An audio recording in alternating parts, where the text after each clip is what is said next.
রাজনৈতিক দলগুলো গণতন্ত্রের কথা বলে, দলগুলোর মধ্যে গণতন্ত্রের চর্চা নাই। কাজী গণতন্ত্রের প্রাতিষ্ঠানিক রূপদান করার জন্য আগে রাজনৈতিক দলগুলোর মধ্যে গণতন্ত্রের চর্চা দরকার।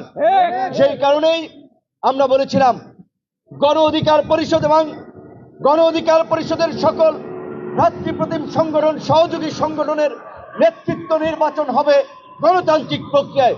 আজকে আমার পাশে দাঁড়িয়ে ছাত্র অধিকার পরিষদের সভাপতি, সেক্রেটারি, আপনারা দেখেছেন সরাসরি সারা দেশের কাউন্সিলরদের ভোটে তারা নির্বাচিত হয়েছে। একইভাবে আমাদের অন্যান্য অঙ্গ সংগঠনের নেতৃবৃন্দ আপনারা দেখেছেন নির্বাচনের মাধ্যমে নেতৃত্ব নির্বাচিত হচ্ছে। আমরা বলেছিলাম রাষ্ট্র পরিচালনার যারা দায়িত্বে থাকবে তাদের দলীয় দৃষ্টিভঙ্গির ঊর্ধ্বে থাকা দরকার। কাজে একই ব্যক্তি দলীয় প্রধান। যমুনা ইলেকট্রনিক্সের সুপার এক্সচেঞ্জ অফারে একের ভিতর 3 পুরনো বদলে নতুন নিন যমুনা ইলেকট্রনিক্স। এবং রাষ্ট্রপ্রধান থাকবে না। আমরা মনে করি যে অতীত অভিজ্ঞতা থেকে যখন বারবার রাষ্ট্র ক্ষমতা একই ব্যক্তি অধিষ্ঠিত হয়, তার মধ্যে স্বৈরাচারী মনোভাব তৈরি হয়, ক্ষমতার মোহ তাকে পেয়ে বসে। যে কারণে আমরা বলেছিলাম 2 বারের বেশি কেউ প্রধানমন্ত্রীর মতো রাষ্ট্রপতি হতে পারবে না। আমরা বলেছিলাম 17 বার সংবিধান সংশোধন করে এই সংবিধানকে অকার্যকর করে দেওয়া হয়েছে, এই সংবিধানকে গণবিরোধী সংবিধানে পরিণত করা হয়েছে। কাজে এই সংবিধান দিয়ে রাষ্ট্র চলবে না।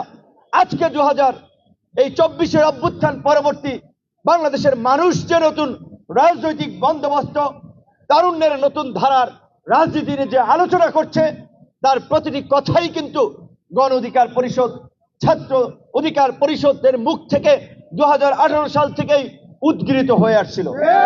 এই ছাত্র অধিকার পরিষদের গত 7 বছরের যে ইতিহাস, এজন্যই আমি বলছি এটি বাংলাদেশ নয়, শুধুমাত্র পৃথিবীর ইতিহাসে একটি বিরল এবং দৃষ্টান্তপূর্ণ ইতিহাস।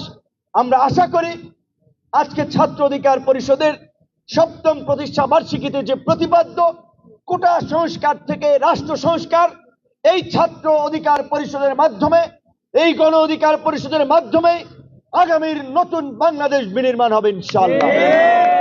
আজকে ছাত্র অধিকার পরিষদের ইতিহাস নিয়ে যদি কথা বলতে চাই তাহলে 2-4 দিন টানা সময় লাগবে এই ছাত্র অধিকার পরিষদের ইতিহাস বর্ণনা করতে।